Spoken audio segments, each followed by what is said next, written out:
Hi நண்பர்களே, இன்றைக்கி மசாலா பொருட்களை அரைச்சி நல்ல சூப்பரான நல்ல டேஸ்ட்டான ஒரு பீஃப் வறுவல் ஒன்று செய்ய போகிறோம். வாங்க எப்படி செய்கிறதுன்னு பார்த்துடலாம். வீடியோக்குள்ளே போக முன்னாடி நம்ம சேனலில் ஃபஸ்ட் டைம் பார்த்திங்கன்னா சப்ஸ்கிரைப் பண்ணிவிடுங்க. பக்கத்தில் இருக்க பெல் ஐக்கனே கிளிக் பண்ணிவிடுங்க. அப்போ நான் போடக்கூடிய வீடியோஸ்லாம் உடனே நோட்டிஃபிகேஷன் வரும். வாங்க வீடியோக்குள்ளே போகலாம். இப்போ குக்கரில் எலும்பு இல்லாத பீஃபு கொஞ்சம் கொழுப்பும் சேர்த்து எடுத்துருக்கேன், அதை சேர்த்துக்கலாம். நம்ம கொழுப்போடு சேர்த்து செய்யும்போது டேஸ்ட் ரொம்ப நல்லாயிருக்கும். இப்போ எல்லா கறியும் சேர்த்தாச்சு.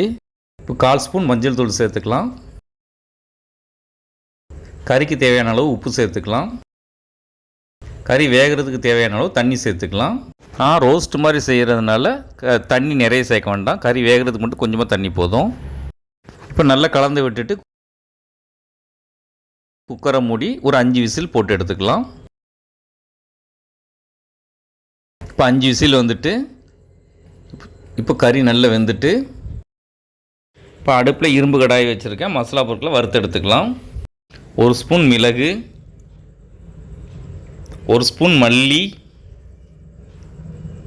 2 கிராம்பு, கொஞ்சமாக பட்டை, கொஞ்சமாக ஜாதி பத்திரி, கொஞ்சம் கல்பாசி, 2 ஏலக்காய், ஒரு அன்னாச்சி பூ, 1/4 ஸ்பூன் சீரகம், 1/4 ஸ்பூன் பெருஞ்சீரகம். இப்போ எல்லாத்தையும் சேர்த்தாச்சு. ஸ்டவ்வை லோ ஃப்ளேமில் வச்சு நல்லா வாசனை வர அளவுக்கு வறுத்து எடுத்துக்கலாம். இந்த மாதிரி மசாலா பொருட்களை வறுத்து அரைச்சி சேர்க்கும் போது ஃப்ளேவர் நல்லா சூப்பராக இருக்கும். இப்போ நல்லா வாசனை வர அளவுக்கு வறுத்தாச்சு. இதை எடுத்து ஒரு பிளேட்டில் தட்டி வச்சுக்கலாம். இப்போ இது நல்லா ஆறட்டு. இப்போ அதே கடாயில் கொஞ்சம் எண்ணெய் சேர்த்துக்கலாம். இப்போ 1 ஸ்பூன் இஞ்சி பூண்டு பேஸ்ட்டு சேர்த்துக்கலாம். பச்சை வாசனை போகிற அளவுக்கு நல்லா வதக்கி விட்டுக்கலாம்.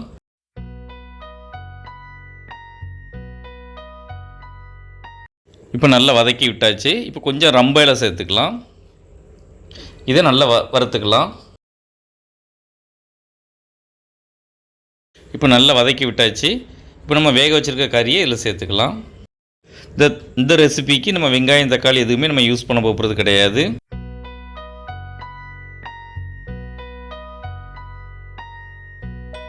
இப்போ எல்லா கறியும் சேர்த்தாச்சு. இந்த எண்ணெயிலே கறியை ஒரு 5 நிமிஷத்துக்கு நல்லா லோ ஃப்ளேமில் வச்சு நல்லா வதக்கி விட்டுக்கலாம்.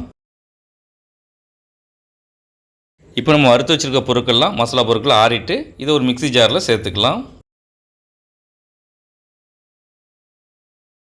இப்போ இதை நல்லா ஃபைன் பவுடராக அரைச்சி எடுத்துக்கலாம். இப்போ இதை நல்லா நைஸாக அரைச்சி எடுத்தாச்சு. இதை இப்போ கறியில் சேர்த்துக்கலாம். இப்போ நல்லா வதக்கி விட்டுருவோம்.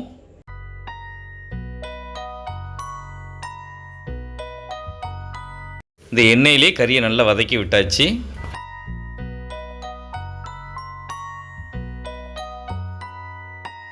கறி வேக வைக்கும்போது இருந்த தண்ணியை இப்போ இதில் சேர்த்துக்கலாம். நல்லா மிக்ஸ் பண்ணி விட்டுருவோம்.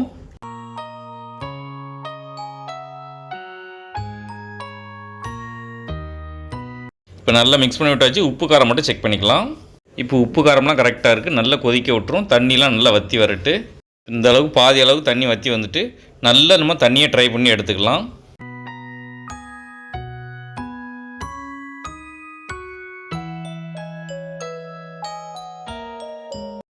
இப்போ இந்த அளவுக்கு வரட்டி எடுத்துட்டோம்.